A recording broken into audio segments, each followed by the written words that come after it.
Today marks 5 months since the Hamas attacks of October the 7th, triggering the war in Gaza.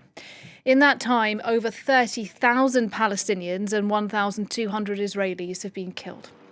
And today, Hamas delegates have left truce talks in Cairo, suggesting a deal to pause the fighting and free the hostages is not close at hand.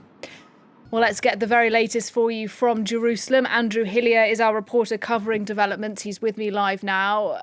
Andy, does it seem to you today that the two main parties are moving further away from a truce deal?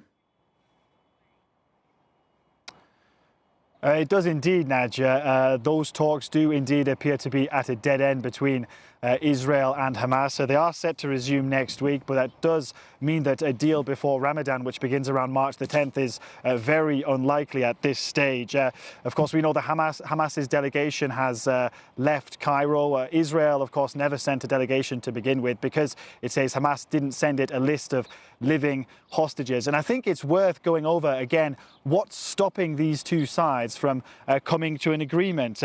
They both seem to agree on the need for a temporary truce that would last about 6 weeks, time during which Israeli hostages could be exchanged for Palestinian prisoners, and perhaps more humanitarian aid could be delivered into the Gaza Strip as well. But Hamas has again always insisted on the fact that it wants a temporary truce to lead to a permanent ceasefire. It also wants Israel to withdraw its military forces from the northern part of the Gaza Strip so that residents can return to their homes, and it wants more humanitarian aid to get into the Gaza Strip. Of course, the problem is that Israel has always made it clear that it has no plans to withdraw its military forces from anywhere in the Gaza Strip. It even has said that it plans to retain security control over the territory for an unspecified amount of time after the war. And of course, that's a position that's simply unacceptable to Hamas.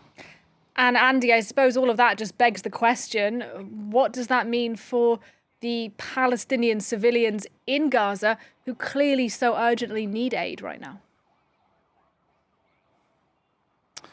Well, of course, aid groups for a long time now have been, saying that simply not enough aid is getting to the people of Gaza. In February, about 97 trucks on average per day were getting into the Gaza Strip. That was down from about 150 per day in January, and far short of the 500 per day that's needed to meet the needs of Gaza's population. Much of the aid comes from international aid agencies. It also comes from private contractors. But now even some people in Israel are trying to deliver aid themselves. Earlier this morning, we followed one such attempt by an NGO, an Israeli NGO called Standing Together. Given the needs of Gaza's population, this attempt was if anything, symbolic. There was only one lorry filled with aid, and they were turned around by police at a checkpoint before they got to the Kerem Shalom crossing, which is one of the main crossing points into the Gaza Strip near Rafah, near the Egyptian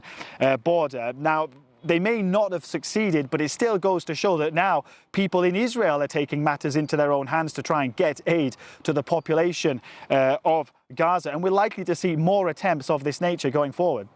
Andrew Hillier live for us in Jerusalem. Thank you.